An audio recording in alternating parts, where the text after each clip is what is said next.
Yay! Yay!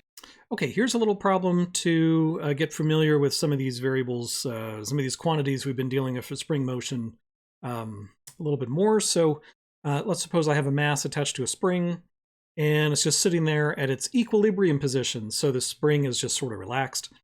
And then what I'm going to do is stretch it out and let it go. And what I notice is the delta t between when it comes back and it passes the equilibrium between here and here, right?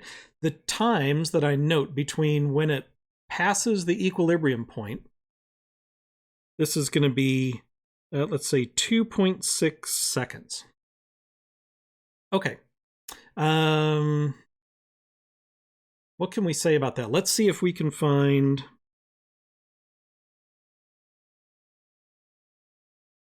Let's find K. Let's find the spring constant. Do we know enough to find K? Let's see. If I know that it's 2.6 seconds between successive passing of the equilibrium point, so back and forth, that's half of a period, right? Because a period would be going back and forth like twice to where it's coming back again. So a full period, it would be coming back again to the equilibrium point. So 2.6 seconds, that is half of a period. So I know the period is 5.2 seconds.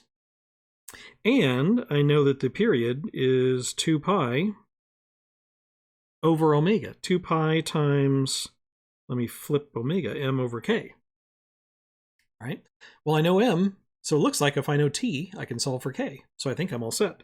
So it looks like what I want is k is just going to be 4 pi squared m over t squared.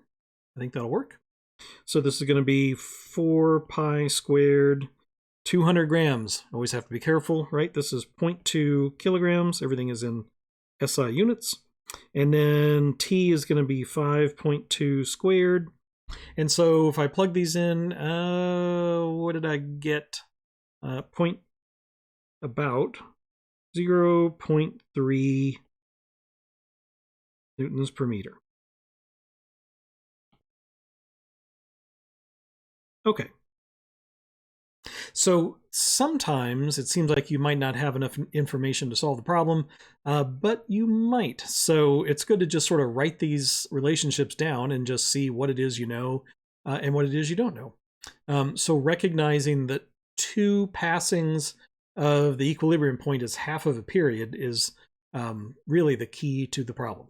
Okay, we'll try another one.